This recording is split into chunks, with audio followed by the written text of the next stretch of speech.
Imagine this. Lancaster County, Pennsylvania. The year is 1837. A quiet farming community of dirt roads, stone houses, and rolling green fields. It looks peaceful, doesn't it? But hidden beneath that calm surface is a story so dark, so chilling, that for more than a century it remained nothing more than whispers. Between 1837 and 1841, 4 powerful men died mysteriously: an attorney, a banker, a judge, and even the county sheriff. Each death looked like an accident, but was it? What no one in Lancaster knew at the time was this: all 4 men were married to sisters from the same Irish Catholic family. And every single one of them died within just 18 months of their weddings. The truth, that these women may have killed to protect the largest farm in Lancaster County, was buried under church records, courthouse files, and polite silence. Until now. This is the story of the Brennan Sisters, 4 women bound by blood, land, and a deadly promise.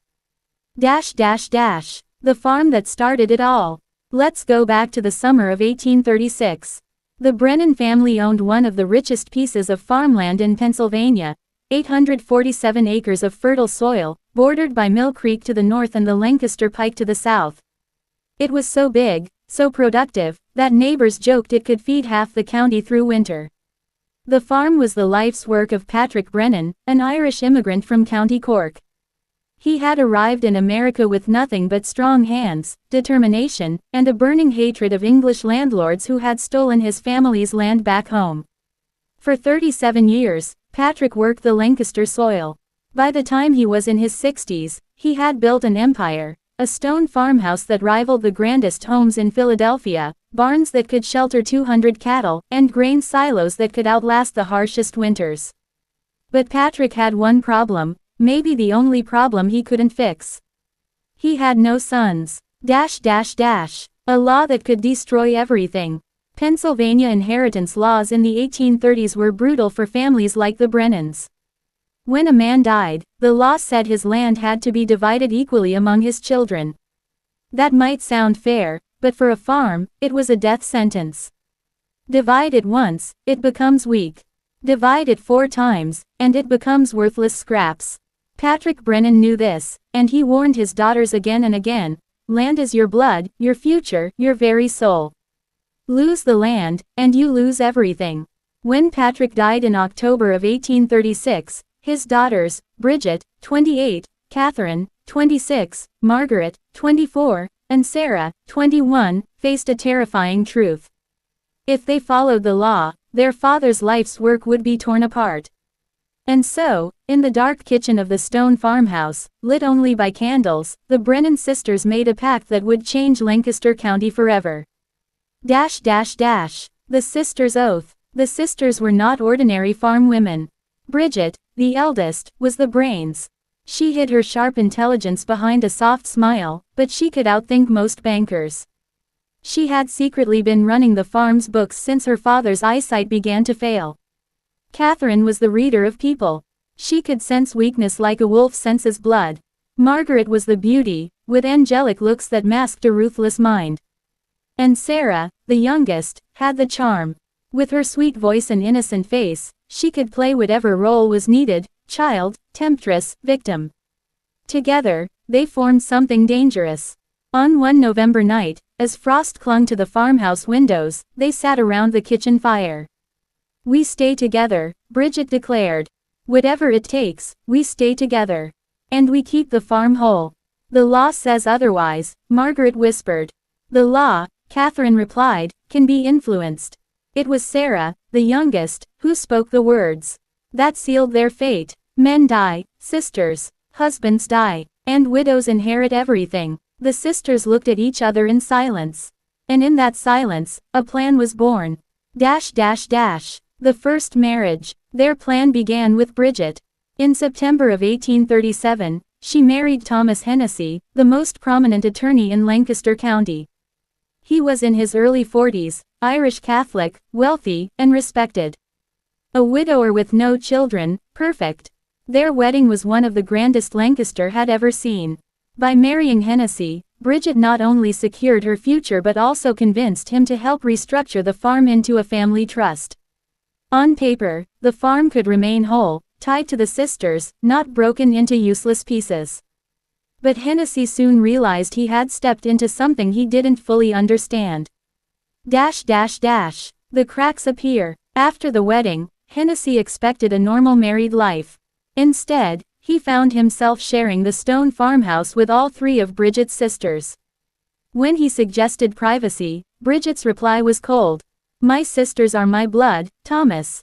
They stay." Hennessy also noticed Bridget using his legal contacts, not for their marriage, but to dig into the financial situations of other wealthy bachelors in Lancaster County.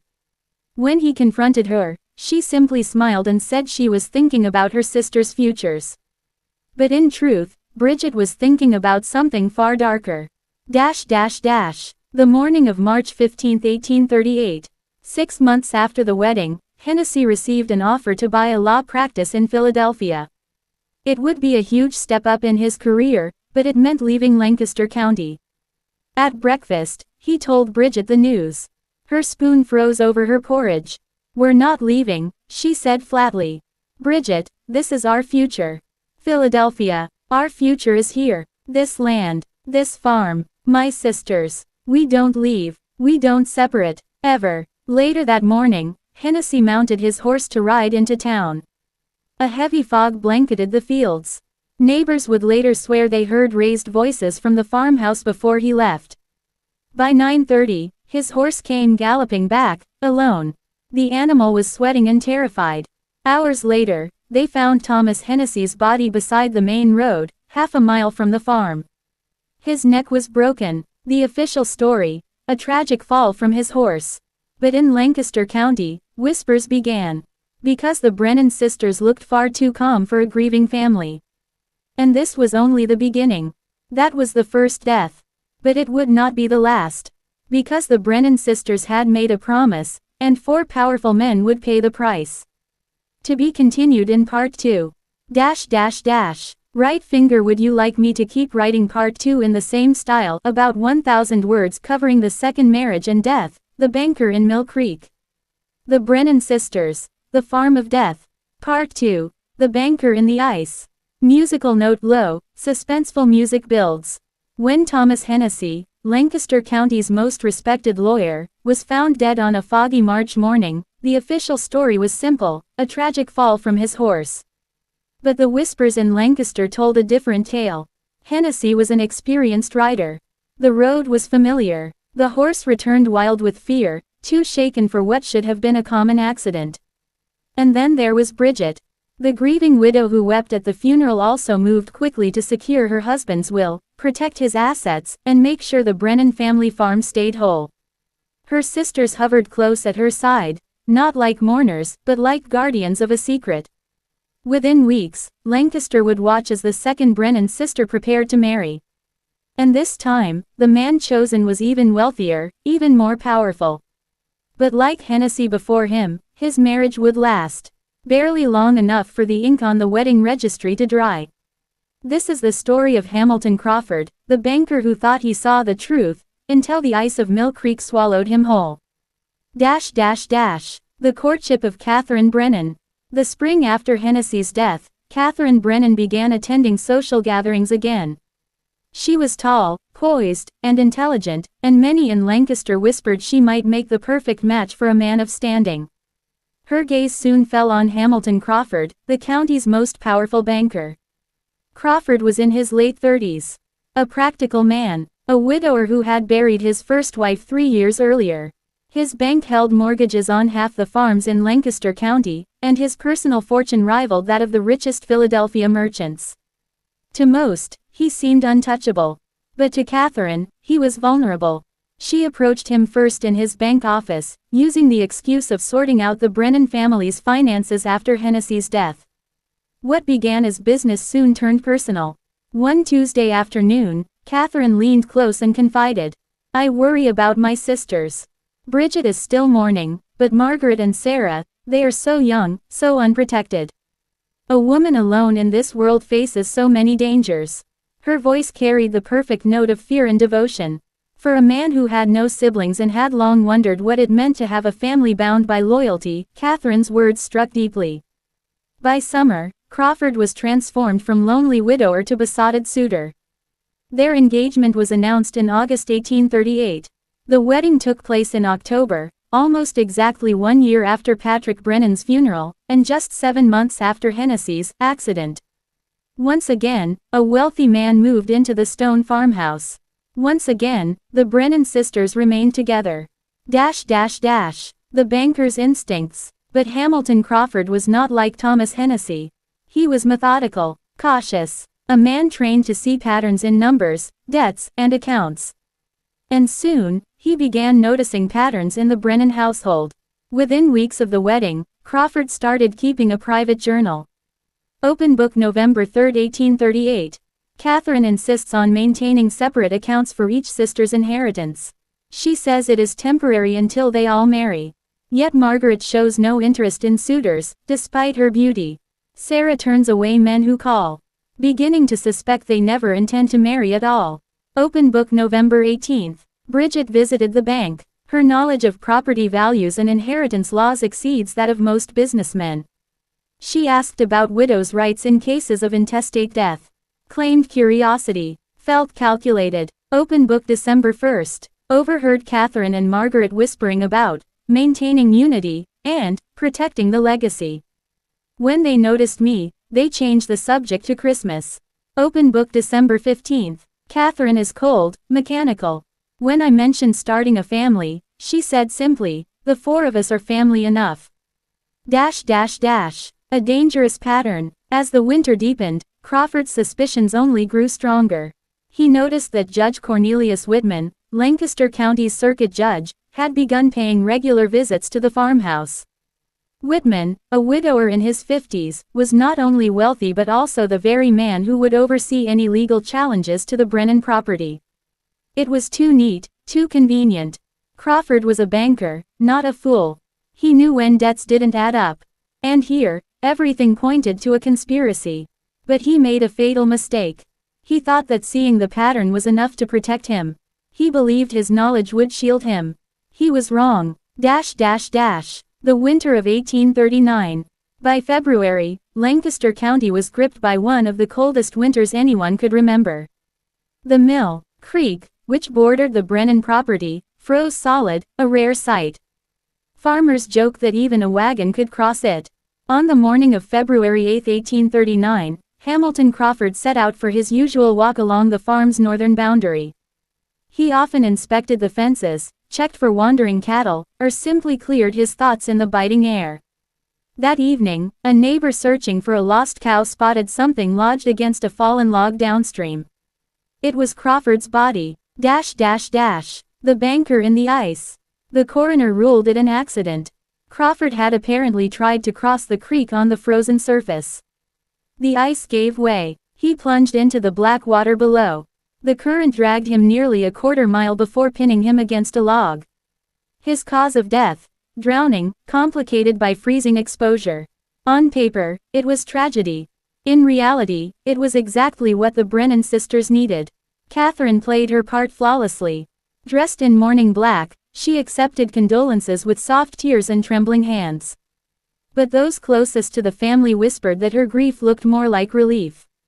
And her sisters, Bridget, Margaret, and Sarah, stood behind her not as mourners, but as pillars of support. Together, they had moved one step closer to securing their father's empire. The final journal. Yet Crawford had left something behind. Hidden in his bank safe, his private journal revealed the depth of his fears. Open book final entry, February 7, 1839. Catherine knows I suspect something. Her concern feels less like care and more like surveillance. I believe the sisters have made a pact. I fear I am not a husband, but a means to an end. The next day, he was dead. Musical note: music rises, heavy with dread. 2 deaths in less than 2 years. Both wealthy men. Both protectors of the Brennan farm. Both buried before their marriages reached their first anniversaries. The county shook its head at the misfortunes, called them accidents, and moved on. But Lancaster's whispers grew louder. And Judge Cornelius Whitman, who had begun visiting the farm more and more often, would be the next to step into the sisters' deadly circle. To be continued in part 3. Right finger, do you want me to continue with part 3 in this same format, covering Judge Whitman's marriage to Margaret and his sudden illness during harvest season? The Brennan Sisters, The Farm of Death. Part 3. The Judge's Confession. Musical note: thunder rumbles. Eerie music builds. By 1839, Lancaster County had already buried two of its most powerful men.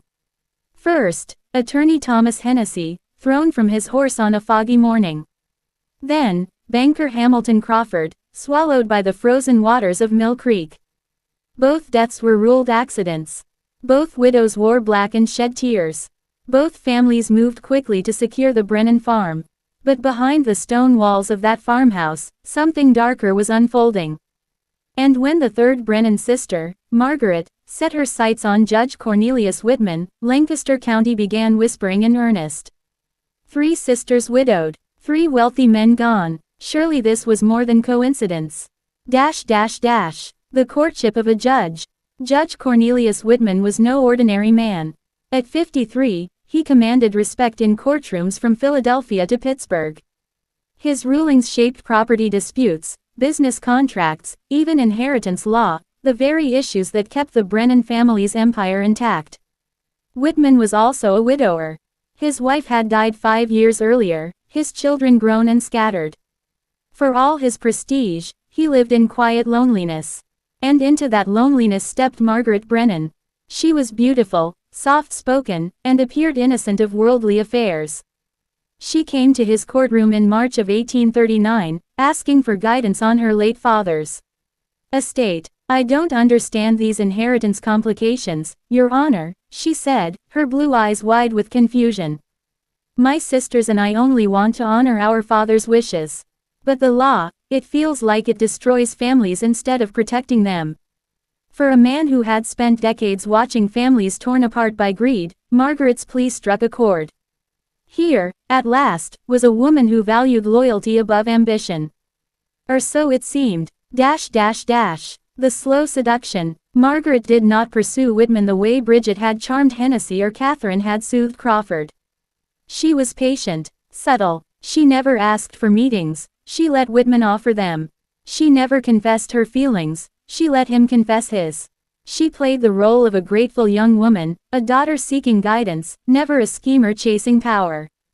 And Whitman, a man accustomed to sharp-tongued lawyers and cynical politicians, found himself disarmed by her warmth. He began scheduling his week around her visits. His loneliness faded into anticipation. By May of 1839, Lancaster society buzzed with the news: Judge Whitman was engaged to Margaret Brennan. The whispers turned to gossip.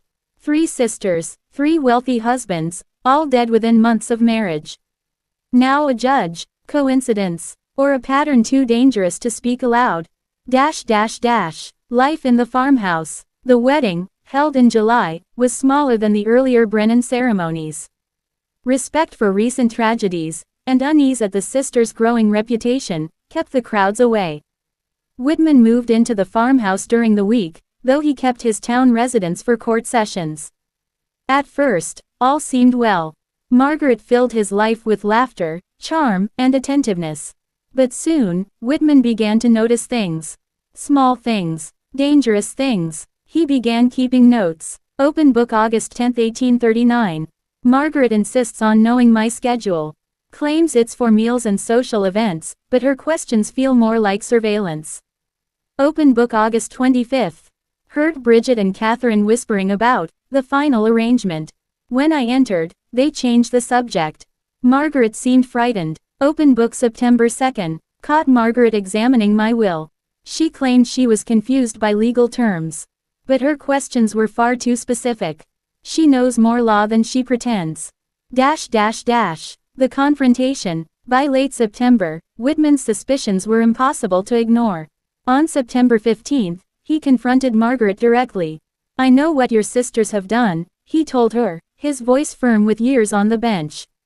"The only question is, are you their accomplice, or their next victim?" What happened next stunned him. Margaret collapsed into a chair. Her face went pale, her hands trembled, tears streamed down her cheeks. "I've been waiting for someone to figure it out," she whispered. "I've been praying that someone would stop them, before they make me do what they did." Was this relief, terror, or the most brilliant act of deception yet?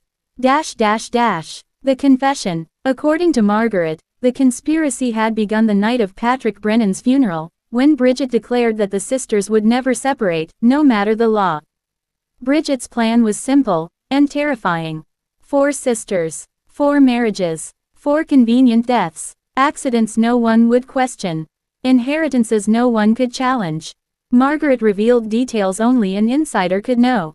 Hennessy's fall from horseback. Bridget drugged his morning coffee, making him dizzy and disoriented. She then spooked his horse with a stone thrown at the exact moment he reached a dangerous curve. Crawford's drowning in Mill Creek. Catherine spent weeks studying the frozen creek. She discovered thin spots caused by underground springs. On the morning of his death, she weakened the ice further with heated iron rods. Then, she walked Crawford to the precise spot where the ice would collapse. "She told me later," Margaret whispered, "that she held his head under until the cold made him too weak to fight." And now, Margaret's role, she claimed she was forced into complicity. Bridget and Catherine made it clear, cooperation was not optional. She had helped conceal evidence, feigned ignorance, and played her part as the innocent bride. They said no one would ever suspect grieving widows, Margaret confessed. They said women must be cleverer than men, patient, calculating, invisible. People see what they expect to see. Tears, veils, mourning dresses. Not murder. The judge's dilemma. For the first time, Whitman saw the truth laid bare. But was Margaret truly confessing out of guilt and desperation, or was she manipulating him, turning suspicion against her sisters while absolving herself? His notes that night reflected his uncertainty. Open book October 30, 1839. Margaret's confession may be truth, or performance. Either way, the conspiracy is real. If I act alone, I may end up like Hennessy and Crawford. Must proceed carefully. But Whitman was not the only man digging into the Brennan sisters' affairs. A private investigator, Daniel Murphy, had been making quiet inquiries around Lancaster. He was asking questions about the sisters' finances, their marriages, and their remarkable streak of widowhood. Someone outside the county was beginning to piece the puzzle together. The rain-soaked night. On a stormy October evening, with thunder shaking the farmhouse and rain slamming against the windows, Whitman confronted Margaret for a second time. The house was empty. Catherine and Sarah had gone into town. Bridget was upstairs. For the first time in weeks, they were alone. "Margaret," Whitman said, his voice low but commanding, "I know everything. You can no longer pretend. Tell me the truth, here and now, or share the fate of your sisters." Margaret's face drained of color. She looked at him with wide, terrified eyes. And then, slowly, she whispered, "You don't understand, Cornelius. It's already too late." Musical note. Music swells, cutting to silence. The judge had uncovered the conspiracy. He had forced Margaret into confession. But the Brennan sisters were not finished yet. The harvest season of 1839 would bring more than crops to Lancaster County. It would bring death to Judge Whitman himself. To be continued in Part 4. Right finger, do you want me to write Part 4 next? Covering Judge Whitman's sudden illness during harvest season and how Margaret's role in his death blurs the line between victim and conspirator. The Brennan Sisters. The Farm of Death. Part 4. The Harvest of 1839. Musical note. Ominous strings, faint sound of rain on windows. By the fall of 1839, whispers in Lancaster County had turned to open suspicion. 3 sisters, 3 husbands, 3 untimely deaths. Attorney Thomas Hennessy, thrown from his horse in a fog. Banker Hamilton Crawford, dragged under the frozen waters of Mill Creek. Now, Judge Cornelius Whitman, Lancaster's most respected man, living in the Brennan farmhouse, his health failing as the harvest season began. Coincidence, or a curse carried by the Brennan name? The truth, as Judge Whitman himself wrote in his final notes, was far darker. The judge's unease. At first, life with Margaret had seemed almost ordinary. She filled his evenings with laughter, pressed flowers into his law books, and asked thoughtful questions about his cases. But Whitman, unlike the men before him, was trained to see through appearances. He noticed the way Bridget and Catherine spoke in whispers, breaking off when he entered the room. He noticed Margaret's sudden interest in his schedule, his insurance policies, his will, and most of all, he noticed the silence that followed his questions about Thomas Hennessy and Hamilton Crawford. His journal entries from late September are chilling to read today. Open book September 22, 1839. Margaret's eyes are red from tears.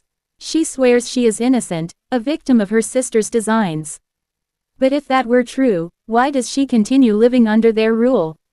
Open book October 1st. Catherine and Bridget are growing bolder.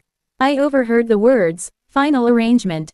Margaret feigned ignorance, but her hands trembled. She knows more than she admits. Open book October 10th. I have begun to suffer faint spells and stomach pains after meals. Dr. McAllister says it may be autumn ague, but I wonder, could my food be touched? A private confession. On a stormy night in late October, Whitman confronted Margaret directly. I know what your sisters have done, he told her, his voice heavy with authority. You must choose, Margaret. Their accomplice, or my ally. Margaret collapsed, pale and shaking. She confessed everything. Bridget's cold brilliance, Catherine's ruthless precision, Sarah's deceptive charm. She described the drugs slipped into Hennessy's coffee. The heated rods that weakened Mill Creek's ice. The whispers of plans for Whitman himself. But Margaret claimed she had been forced into compliance. They will kill me if I resist, she said, tears spilling down her cheeks. Cornelius, you are the only one who can stop them. Was it the truth, or the most convincing act of all? The judge, a man accustomed to weighing testimony, could not decide. The investigator. Unknown to the sisters, another man was watching them. Daniel Murphy, a private investigator from Philadelphia, had been hired by distant relatives of Hamilton Crawford. They wanted answers about his death, answers the coroner had not provided. Murphy interviewed neighbors, questioned servants, and examined public records. He noted the odd pattern. 4 sisters, no sons, and the mysterious survival of their vast farm through 3 marriages and 2 tragic deaths. He left Lancaster quietly in late October, but not before sending a letter to Judge Whitman. That letter never reached its destination. The harvest season. By November, the fields of Lancaster County were alive with the sounds of harvest. Neighbors gathered to thresh wheat, to cut corn, to share labor and cider before winter closed in.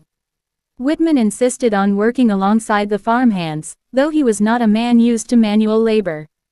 Witnesses later said he looked pale, thinner than usual, his movements slower. At first, it seemed like fatigue. But by mid-November, his illness could not be ignored. He suffered violent stomach pains, cold sweats, and sudden blackouts. Dr. McAllister was summoned again. His diagnosis: a stomach ailment brought on by spoiled food or contaminated water. But Whitman's notes, found years later, tell another story. Open book November 12, 1839. I am certain now, it is not illness but poison. The symptoms come after meals at the farmhouse. Never when I eat in town. Open book November 20th. Margaret weeps at my bedside, swears she is innocent. Yet it is her hand that brings me broth, her lips that urge me to drink. Am I her victim, or her prisoner? The death of the judge. On November 27, 1839, Judge Cornelius Whitman died suddenly during the peak of harvest. The official cause: severe gastric fever, complicated by exhaustion. The coroner, Drive, McAllister, once again saw nothing suspicious. No wounds, no violence, nothing but the signs of natural illness. Margaret wore her widow's veil. She received visitors with quiet dignity. Her sisters surrounded her, whispering prayers, their faces solemn. But Lancaster County was no longer blind. 3 sisters, 3 husbands dead. Each man wealthy, each death convenient, each widow richer than before. The whispers grew into accusations. And yet, no proof existed. The secrets in the journals. Whitman's journals, hidden in his town residence, told a different story. They revealed his suspicions, his confrontations, even Margaret's late-night confession. They described symptoms of poisoning, whispered conversations about the final arrangement, and his fear that he had been lured into a trap. The journals would not be discovered until decades later, long after the Brennan sisters were gone. But for those who read them, the truth was undeniable. Judge Whitman had not died of illness.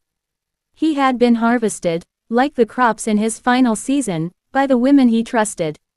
The fourth sister waits. By the winter of 1839, 3 Brennan sisters had each worn a widow's veil. Bridget, the eldest, calculating and cold. Catherine, ruthless and precise. Margaret, either victim or conspirator, no one could say for certain. That left only Sarah, the youngest. At 23, Sarah was the most charming of them all, with a smile that softened hearts and a voice that could bend men to her will. And already, she had caught the eye of the most dangerous man yet, Sheriff William Harper, the lawman of Lancaster County. The one man who could open the Brennan family's secrets, or become their final victim. To be continued in Part 5. Right finger, do you want me to write Part 5 next? Focusing on Sarah, the youngest Brennan sister, and how she ensnared the sheriff, the very man sworn to uphold the law. The Brennan sisters. The Farm of Death. Part 5. The Sheriff's Courtship. Musical note: low drumbeats, faint sound of boots on wooden floorboards. By the winter of 1839, Lancaster County lived in fear of a quiet farmhouse. 3 husbands dead, 3 Brennan sisters widowed. The eldest, Bridget, cold and calculating. Catherine, patient and ruthless. Margaret, either a prisoner or a master actress. Only Sarah, the youngest, remained unmarried. At just 23, she was the most beautiful of the sisters, with bright eyes, a musical laugh, and a softness that disarmed suspicion.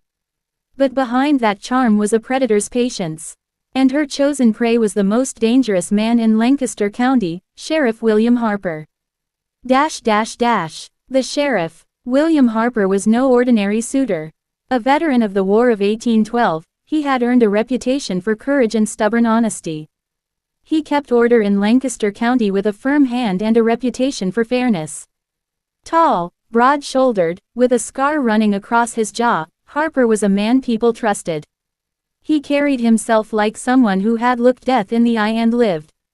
If anyone could unravel the secrets of the Brennan sisters, it was him. And Sarah knew it. The first encounter. Their first meeting seemed innocent. It was a town gathering, a church supper on a bitter January night. The Brennan sisters arrived dressed in black, still in mourning for Judge Whitman. Sarah caught Harper's eye when she dropped her handkerchief near the food table. He stooped to return it, and she looked up with that practiced, angelic smile. "Thank you, Sheriff," she said softly. "It feels safer knowing Lancaster has you watching over us." Those words, simple, flattering, perfectly timed, stirred something in the hardened lawman. The courtship. Over the next weeks, Sarah wove her net with deliberate care. She visited Harper's office under the excuse of asking about property disputes. She brought baskets of food to the jail, claiming she wished to comfort the prisoners. She made certain to cross his path during her errands in town, her laughter bright, her eyes downcast just enough to seem modest. Neighbors noticed the sheriff softening. He who had once spoken harshly about the Brennan curse, now defended the sisters in public. They're victims of tragedy, not the cause, Harper insisted at a tavern one night. I'll not hear another man call them murderers. It was exactly what Sarah needed.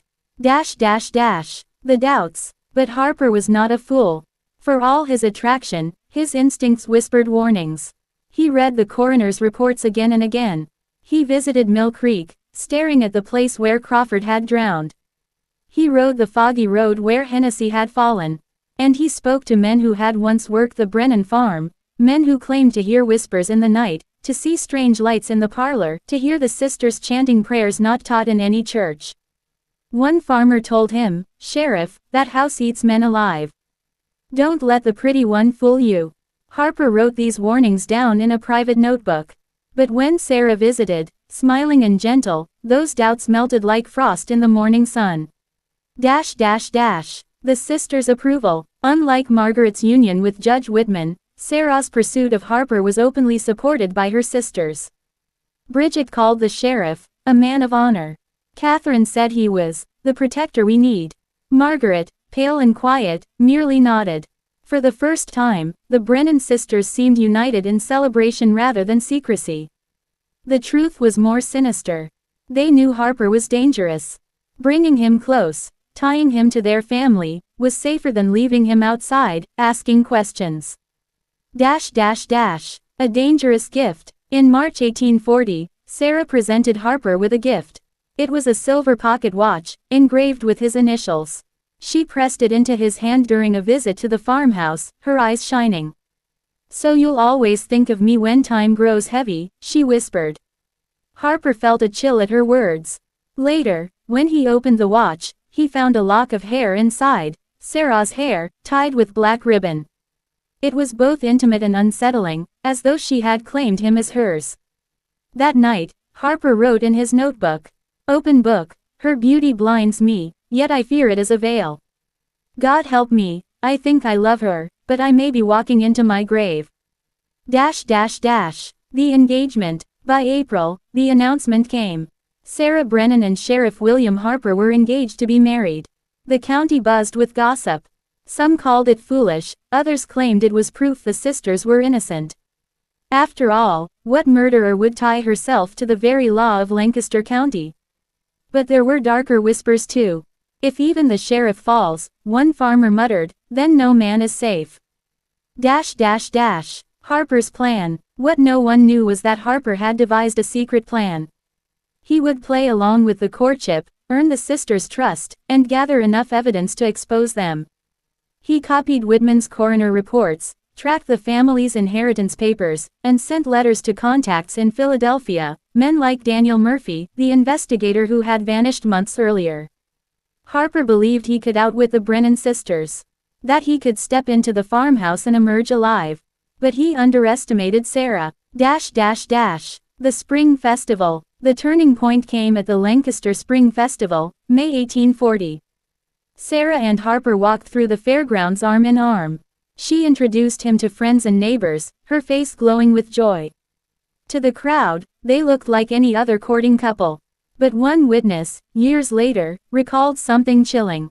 When Harper stepped away to greet an old friend, Sarah's expression changed. Her smile faded, her eyes narrowed, calculating, cold. Then, just as quickly, the mask returned. It was a glimpse of the predator beneath the angel's face. The trap. By early summer, Harper's health began to waver. He felt tired, sluggish, his stomach unsettled after meals at the farmhouse. Dr. McAllister once again gave his usual diagnosis: summer fever, nothing more. But Harper knew better. He wrote in his notebook, "Open book, the poison comes in the broth. Sarah's hand delivers it, and still, I drink."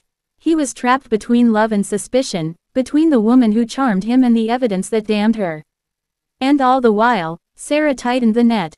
The wedding date was set for July 1840. The sheriff, Lancaster's shield, was about to walk willingly into the sisters' lair.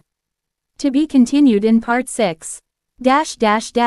Right finger, do you want me to continue with Part 6, where Sheriff Harper's wedding turns from celebration into a nightmarish descent, and the Brennan sisters' deadliest secret finally comes closer to the surface? The Brennan sisters. The Farm of Death. Part 6. The Sheriff's Wedding. Musical note: low church bells tolling. A faint fiddle tune in the background. By July of 1840, Lancaster County held its breath. 3 Brennan sisters were widows. 3 powerful men, an attorney, a banker, and a judge, lay in their graves. And now the youngest sister, Sarah, was preparing to marry the one man believed strong enough to resist their curse, Sheriff William Harper. The wedding day. The morning of July 12 dawned bright and clear, a rare calm in a season of storms. Townspeople crowded outside St. Mary's Catholic Church, eager to witness the union. The Brennan sisters arrived dressed in black lace trimmed with gray. Not bright colors, not the usual wedding cheer. They said it was out of respect for their late husbands, but the effect unsettled the crowd. When Sarah entered, veiled in white, whispers rippled through the pews. She was radiant, angelic even, her beauty heightened by the somber clothing of her sisters. Harper stood at the altar, jaw set, eyes scanning the crowd as if expecting an ambush. In his pocket, his notebook rested close to his chest, filled with suspicions he dared not speak aloud. The vows were spoken, the rings exchanged. The congregation cheered, but one farmer, watching from the back, later said, "Open book, I swear I saw Bridget smile, not with joy but with triumph, like a general after winning a battle." The feast at the farmhouse. After the ceremony, the guests gathered at the Brennan farmhouse for the wedding feast. The stone house loomed dark against the summer sky, its windows glowing like watchful eyes. Inside, the tables overflowed with food, roasted chickens, stewed beef, fresh bread, cider. Sarah herself served Harper's plate, leaning close as she whispered, "For my husband. May you never want for anything." The sheriff forced a smile but ate little. He remembered the broth that had made him sick weeks earlier. Still, to refuse his bride's offering would draw suspicion. He sipped the cider, cut at the bread, but when she turned away, he slipped much of the food into his napkin. Later, guests would recall that Harper seemed unusually tense, as though waiting for a verdict only he could hear. The sisters' toast. As evening fell, Bridget rose to speak. Her voice was clear, commanding. "To Sarah, our dearest sister. And to William Harper, who joins our family tonight. May this house always keep you safe, as it has kept us." The words were simple, but the emphasis on, "keep you," chilled those listening. Catherine and Margaret lifted their glasses silently, their faces unreadable. Sarah kissed Harper's cheek, her lips lingering too long. The sheriff raised his glass but did not drink. The night of whispers. When the guests had gone and silence settled over the farmhouse, Harper made his way to the upstairs room prepared for the new couple. The bed was draped in white linen, roses scattered.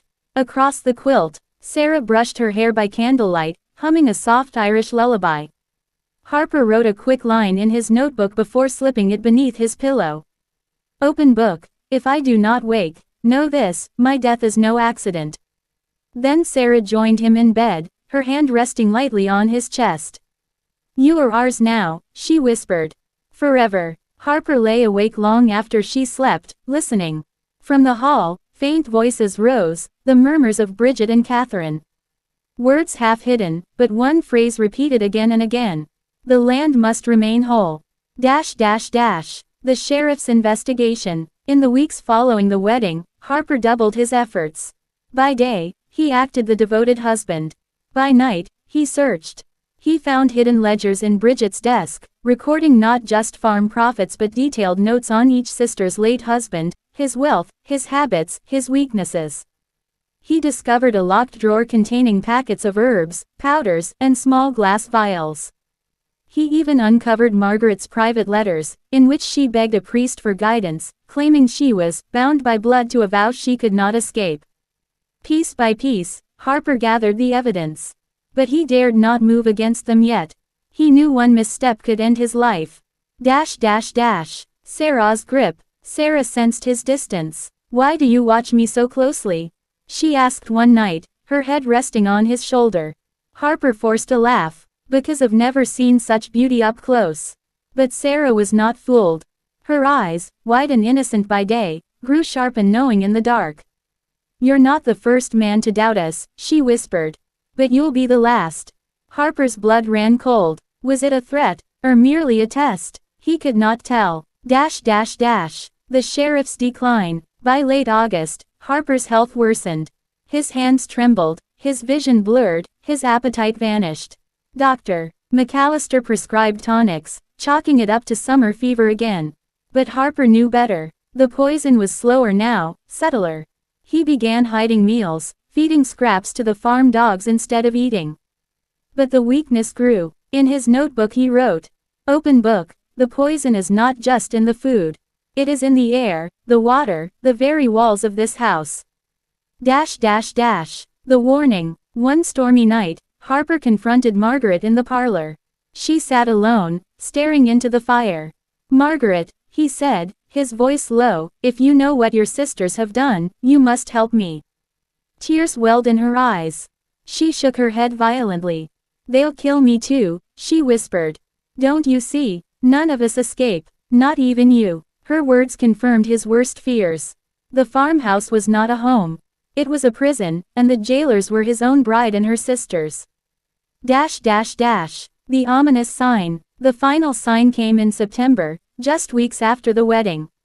Harper awoke in the middle of the night to find Sarah standing at the foot of the bed, watching him. The candlelight cast her face in shadow, but her smile was visible, calm, cold, assured. "You shouldn't fight it," she whispered. "None of them did. You'll see, it's easier that way." Then she lay beside him and closed her eyes as though nothing had been said. Harper stared at the ceiling until dawn, his heart pounding. The gathering storm. By autumn, Lancaster County whispered openly about the sheriff's fading strength. Some said marriage had worn him down. Others muttered that the Brennan curse had finally claimed the strongest man in town. The sisters, meanwhile, walked the markets together, their black dresses sweeping the cobblestones, their heads held high. United, untouchable. But in the sheriff's notebook, hidden beneath the floorboards, he left one last message. "Open book. I will not die like the others. I will bring their truth into the light. Even if it kills me." To be continued in Part 7. Right finger, do you want me to keep Harper alive through Part 7 and Part 8, with his investigation escalating, before delivering his fate in Part 9, and then the sisters' final reckoning in Part 10. The Brennan Sisters. The Farm of Death. Part 7. The Sheriff's Secrets. Musical note, a single heartbeat sound. Slow, heavy, echoing. By the fall of 1840, whispers spread through Lancaster County like wildfire. The sheriff, the strong, fearless William Harper, was fading before everyone's eyes. His face had grown pale, his steps uncertain. His once booming voice now cracked with fatigue. Farmers muttered that the Brennan sisters had claimed him, just as they had claimed the others. But what no one knew was this: Harper was not finished. He was dying, yes, but he was also fighting. The hidden notebook. Every night, when the farmhouse grew quiet and the sisters retreated to their rooms, Harper pulled out his leather notebook. By candlelight, with shaking hands, he recorded everything. Open book. Bridget handles the farm's books, she is the mind. Catherine watches me like a jailer, she is the enforcer. Sarah, my Sarah, she poisons with a kiss, with a smile, with a spoon of broth. And Margaret, God help her, she lives as a ghost among them, trapped in silence. He knew the notebook was his only weapon. If he died, perhaps the words would outlive him. So he hid copies, one beneath the loose floorboard of the bedroom, another inside the sheriff's office in town, and a third, wrapped in oilcloth, buried at the edge of Mill Creek. The truth, he whispered to himself, must not die with me. The doctor's doubt. Dr. McAllister, who had signed off on so many accidents before, began to hesitate. He visited Harper in October and was unsettled by what he saw. The sheriff's pulse was irregular, his eyes sunken, but there were no clear signs of illness. No fever, no infection. Only slow, relentless weakness. "You're not sick," McAllister muttered, pacing the farmhouse bedroom. "You're being starved, or drained." When Harper pressed him, the doctor shook his head. "I can't prove it, but something unnatural is happening here." McAllister left that night with more questions than answers. He would not return for several weeks. The sisters' watch. Life inside the farmhouse grew more suffocating. Bridget tracked Harper's every move, asking questions about his patrols, his cases, his time in town. Catherine shadowed him through the house, appearing silently in doorways, offering food, offering drink, always watching to see if he refused. And Sarah, she was relentless. She hovered at his side, feeding him with her own hands, whispering soft prayers into his ear, holding his hand until sleep claimed him. But Harper noticed that her prayers were not the prayers of the church. The words were strange, twisted. half in Irish, half in something darker. One night, he woke to find all 4 sisters in the parlor, candles lit in a circle, chanting. Their voices rose and fell like waves. When they noticed him watching, the chanting stopped. "Go back to bed, William," Bridget said smoothly.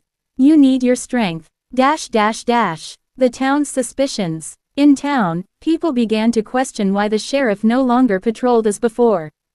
Deputies muttered that Harper had grown weak since his marriage. Some said he had been bewitched.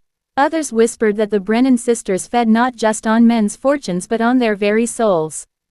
One blacksmith swore he saw Catherine at dawn, standing in the middle of the road, staring straight ahead, lips moving in prayer. When he greeted her, she didn't answer, she only smiled and walked away. Superstition thrived in the absence of truth. And still, no one dared challenge the sisters. Openly. Harper's alley. But Harper was not without help. Late one evening, Margaret slipped into his room while Sarah was away. Her hands shook as she placed a folded note in his palm. "They watch me," she whispered, eyes darting toward the hall. "But I can't stay silent forever. There's a man, Daniel Murphy, the investigator. He's still alive, he wrote to me." Harper's heart pounded. Murphy had vanished months ago, presumed dead. If he was alive, perhaps there was hope. "When?" Harper whispered. Margaret pressed her lips together. "Soon. He waits near the mill road. I'll find a way to get you there." Then she slipped away, leaving Harper with a flicker of hope, and a growing dread that Margaret herself was marked for death.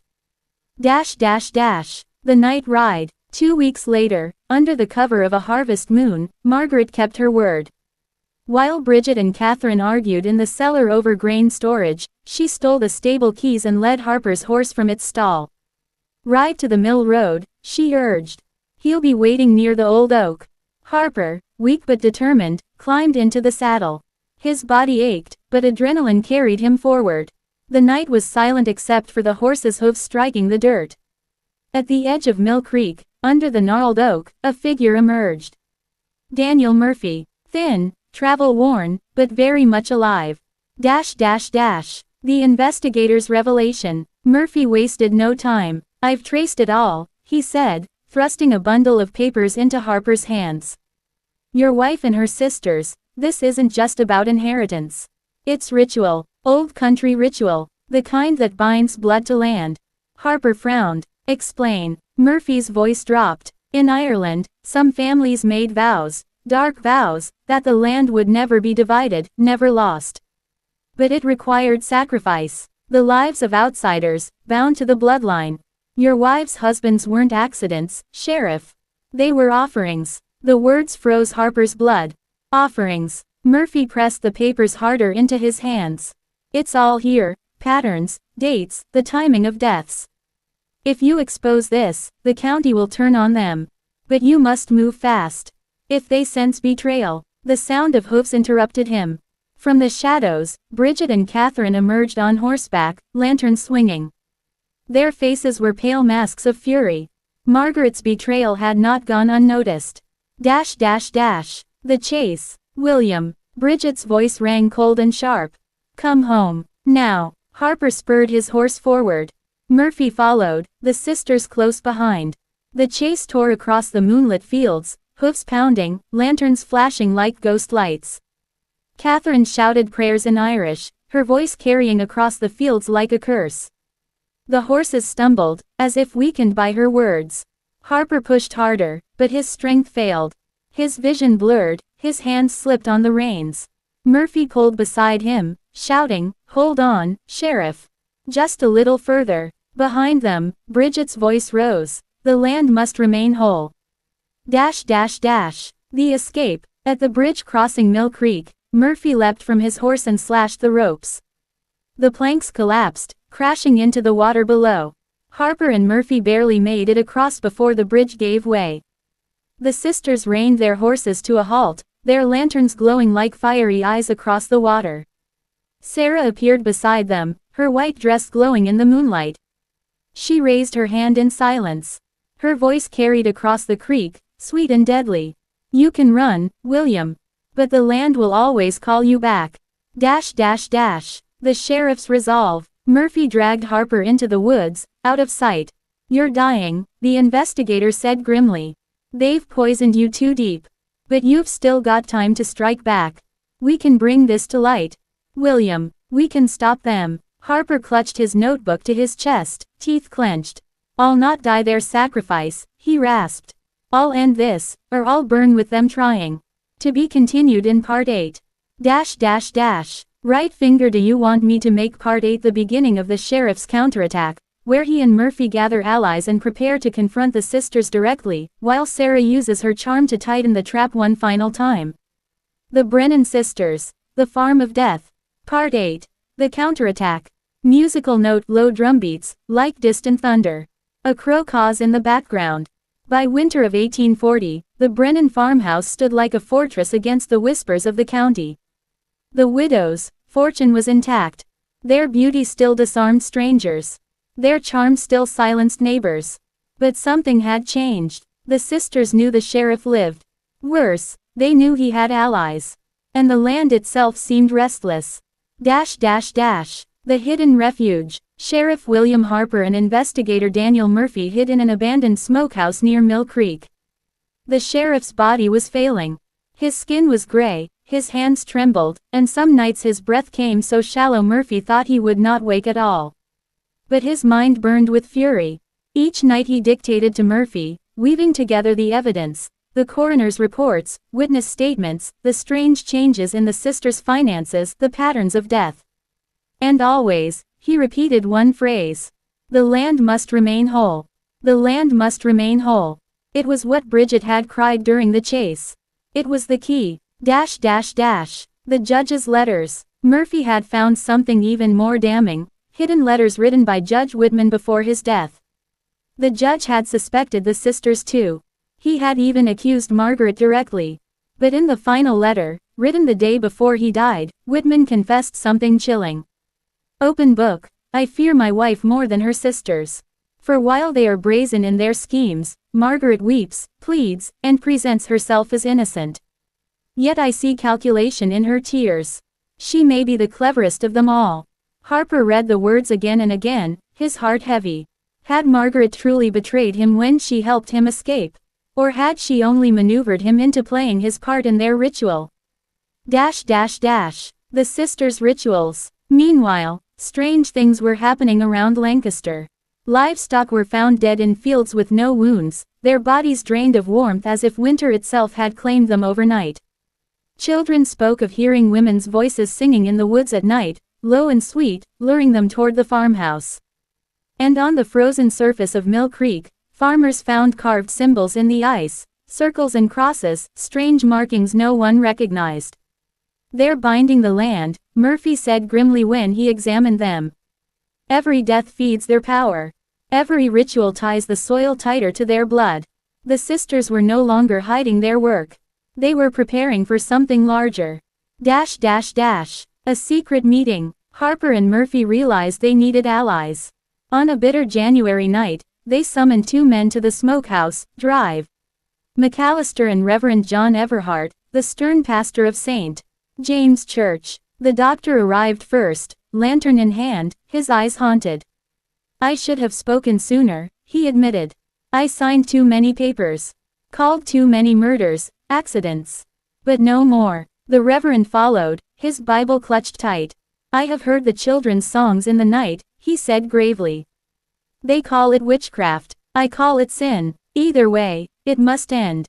Together, the four men formed a pact. They would gather proof, rally the townsfolk, and confront the Brennan sisters before spring thaw released Mill Creek's icy grip. But Harper warned them, "Do not underestimate Sarah. She works through the heart. Once she touches you, you're lost." Inside the farmhouse. That same week, inside the farmhouse, the sisters gathered by firelight.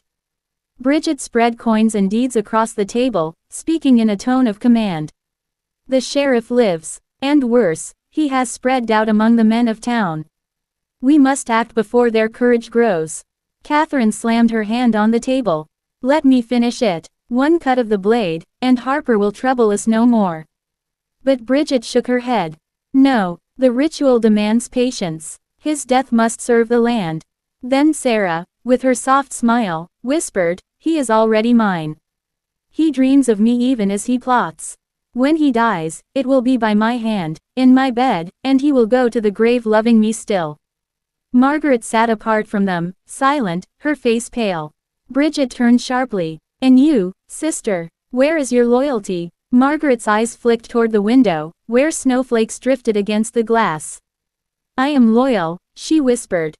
But her voice carried no conviction. The plan for the festival. Reverend Everhart soon brought news that made Murphy's blood run cold. The sisters had volunteered to host a feast during Candlemas, a holy festival on February 2nd, when the community gathered to bless the end of winter. The Brennan farmhouse would be filled with neighbors, farmers, children. Murphy slammed his fist on the table. "It's a trap. They'll bind the whole town in one ritual. That night, the county will belong to them forever." Harper leaned forward, his face shadowed by the lantern. "Then that's when we strike. At the feast. In front of all. We drag their sins into the light." Margaret's message. 2 nights before Candlemas, a scrap of parchment appeared beneath the smokehouse door. It was Margaret's handwriting. "Open book, you cannot stop them. But perhaps you can stop me.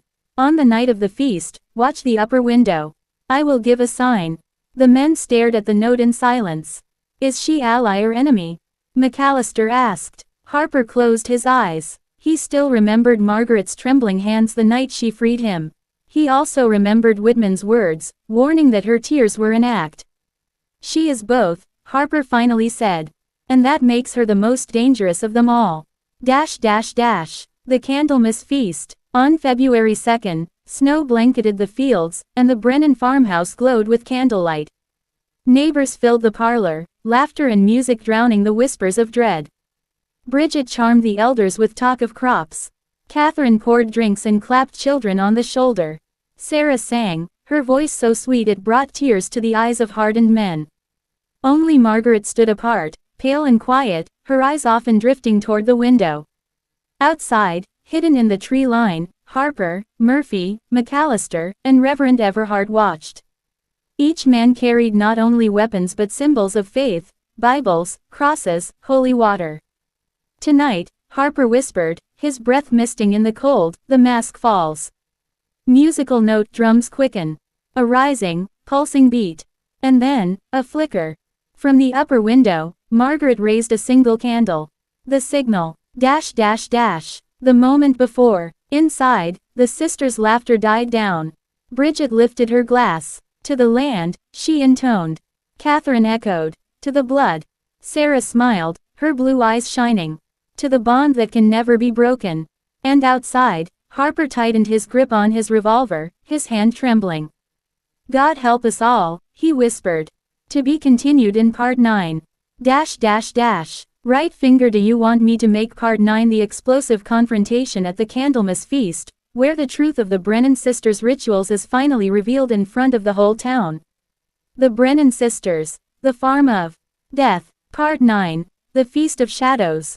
Musical note, low chanting, fire crackling, then sudden silence. February 2, 1841.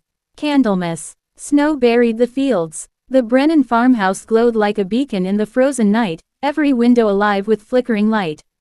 Inside, laughter and song rang out. The townsfolk had gathered, grateful for warmth, food, and the hospitality of 4 young widows. But beneath the surface of merriment, something darker pulsed.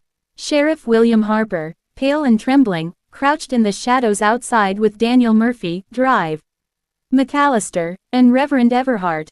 Their breath steamed in the icy air as they watched. Then, at the upper window, a candle lifted into view.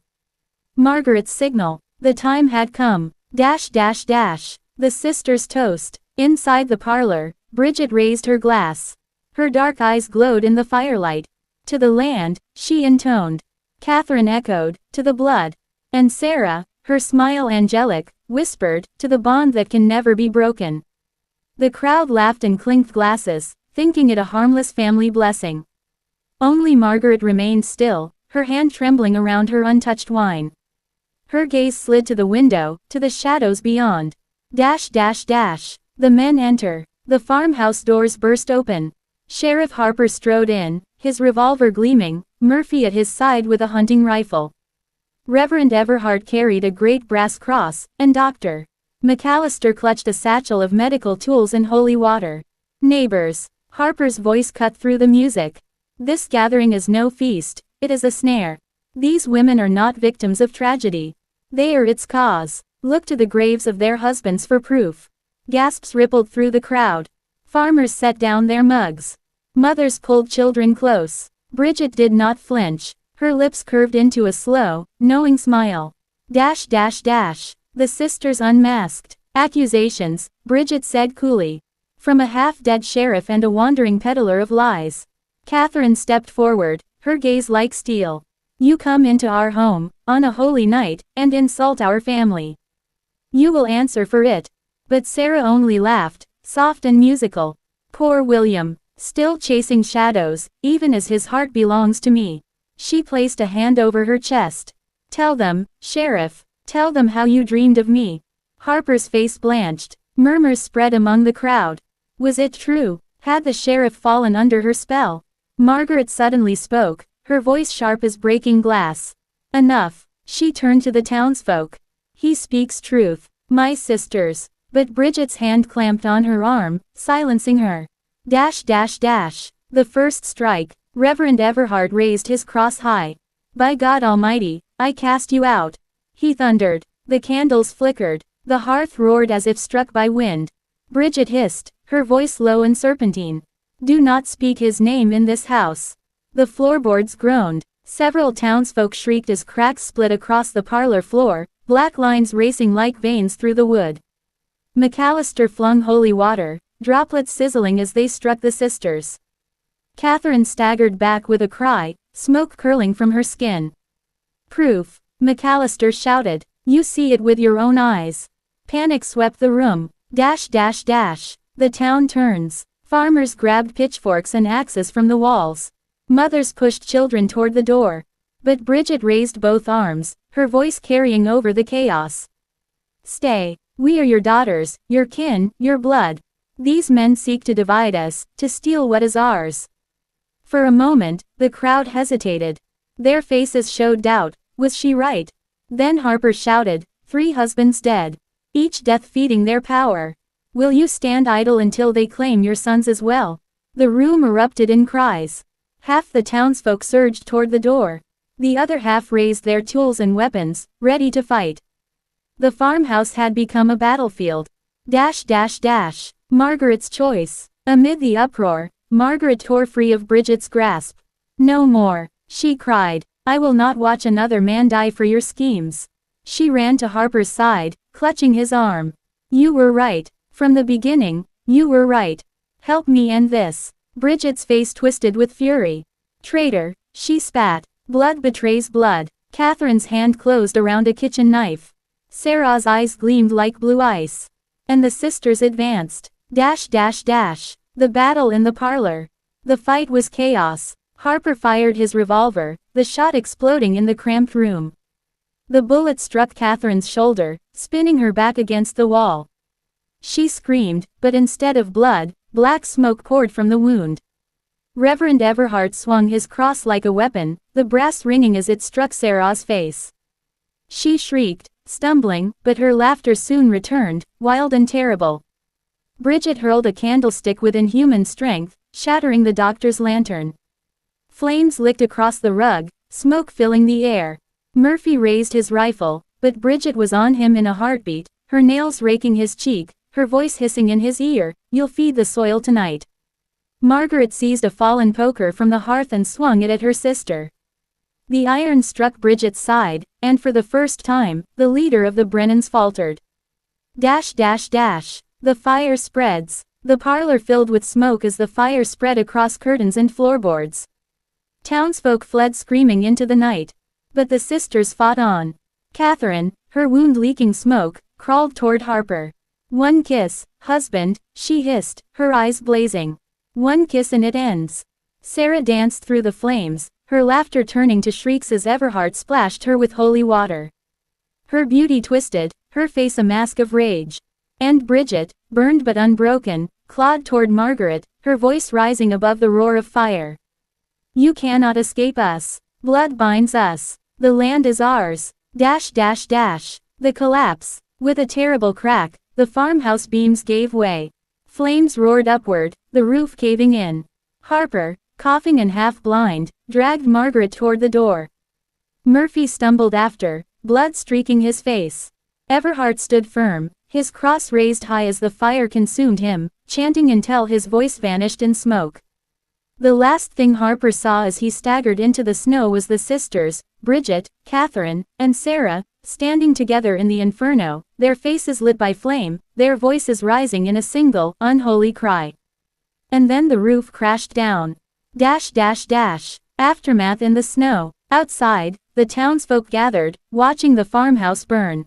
Some wept, others crossed themselves. A few whispered that the fire was justice. But Harper, shivering in the snow, knew it was not over. The Brennan sisters had not screamed in pain. They had not begged for mercy.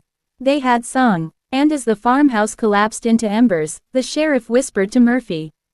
They're not dead. Not yet. To be continued in Part 10, the final chapter. Dash dash dash. Right finger, do you want me to make Part 10 the terrifying conclusion, whether the Brennan sisters truly perish in the fire, or rise again for one last confrontation? The Brennan Sisters. The Farm of Death. Part 10. The Last Harvest. Musical note: haunting fiddle music, distant thunder, then silence. The farmhouse lay in ruins. Blackened beams jutted from the snow like bones. Smoke still curled into the cold February air, carrying the bitter scent of ash and charred wood. Lancaster County whispered, the Brennan sisters are dead. But Sheriff William Harper knew better. He had seen them standing in the fire. Not screaming, not begging, singing. And songs like that do not end with flames. Dash dash dash. The search. For 3 days, Harper, Daniel Murphy, and Dr. McAllister combed the ashes. They found no bodies. Neighbors suggested the fire had reduced the sisters to dust. But Harper shook his head. Fire consumes flesh, not spirit, he muttered. And theirs is bound to the land. By the week's end, strange signs confirmed his fears. Cattle broke through fences at night, driven mad with terror. Children woke screaming, swearing they saw 4 shadowy women outside their windows.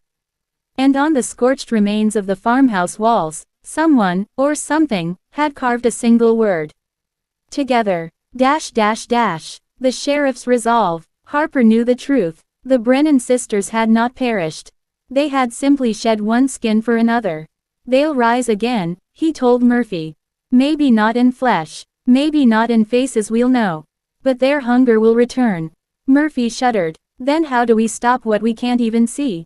The sheriff tapped the leather notebook he always carried. We bind them. The same way they bound this land.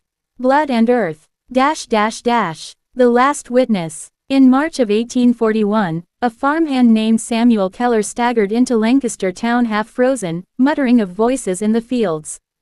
They're out there, he gasped. Walking in the corn though the stalks ain't even sprouted yet. Singing. Always singing. The sheriff rode at once to the Brennan land. There, in the snow-covered fields, he heard it, faint, mournful, yet beautiful. A hymn, carried on the wind. 4 voices, weaving together in perfect harmony. The voices of Bridget, Catherine, Margaret, and Sarah. Dash dash dash. The final confrontation. On the night of March 17th, St. Patrick's Day, the sheriff returned to the ruins of the farmhouse with Murphy, McAllister, and a half-dozen brave farmers. They carried crosses, iron tools, and torches. Harper carried something else, a spade, and a determination to end the sisters' curse. At midnight, the singing began. From the charred earth, the sisters rose, not as flesh, but as shadows shaped like women, their faces glowing faintly as if lit from within. Bridget's voice cut through the night. You cannot kill what is bound. Catherine followed. We are the land. Sarah whispered sweetly. And the land is forever. Margaret stood apart, her form flickering, torn between light and darkness. Her gaze found Harper's. And it, she begged. Before they bind me again. Dash dash dash. The binding ritual. The sheriff raised his spade and drove it deep into the soil. This land drank blood for too long. Tonight, it drinks yours. McAllister scattered holy water on the ground. Murphy read from a worn prayer book, his voice shaking. The earth trembled. The shadows writhed. Bridget screamed, "We are Brennan. We are eternal." But Harper pressed on, slashing his palm with his knife and letting his blood spill into the dirt. "Then be bound here, with your land, for all time." The soil opened, a great crack splitting across the ruins. Smoke poured upward, dragging the shadows with it. The sisters shrieked, voices twisting from beauty to horror. Catherine clawed at the earth. Sarah wailed, her sweetness gone, replaced by rage. Only Margaret did not fight. She smiled faintly, whispered, "Thank you," and let the earth swallow her whole. The silence. When it ended, the ruins were quiet. The fissure closed, leaving only scorched ground. The torches flickered in the night wind. The sheriff fell to his knees, pale and shaking. His blood still stained the soil. "They're bound," McAllister whispered. "God help us, you did it." But Harper's eyes were grim. "For now, legacy of fear." Spring came. Farmers tilled the Brennan land, but no crops would grow. Cattle avoided the fields. Travelers swore they heard voices in the night wind, faint songs drifting across the blackened soil. The Brennan sisters were gone, but not gone. Their story rooted itself into Lancaster County like weeds that never die. For decades, children whispered dares to walk past the ruins after dark. Men claimed to see 4 women watching from the edge of the fields. Women, newly widowed, dreamed of sisters whispering, "You are not alone. Join us." The land never healed. The sheriff's fate. Sheriff Harper carried the scars to his grave. He never married, never rebuilt the farmhouse. He kept the Brennan land under watch until his dying day, warning all who asked. "They are still here. Don't listen when they sing." When he died in 1859, his notebook was found by his bed. The last line read, "Open book, men die. Husbands die. But sisters stay together." The legend lives on. To this day, locals in Lancaster County speak of the Brennan sisters. Some say their shadows still cross the fields during Candlemas. Others swear their voices drift on the creek when the ice begins to thaw. And every generation, someone vanishes near the ruins of the farmhouse, drawn, perhaps, by the song of 4 sisters who would kill to stay together. Musical note, final violin note, lingering, before silence. Call to action. And that, friends, is the chilling end of the Brennan sisters, the farm of death. Do you think the sisters are truly gone, or do they still walk their land, waiting for the next soul to join them? Eyes. Right finger if you enjoyed this historic horror story, hit like, share it with someone who loves dark history, and don't forget to subscribe for more tales of the strange and the haunted. And tell me in the comments, would you dare spend a night on the Brennan farm? Fire that completes the saga in 10 parts.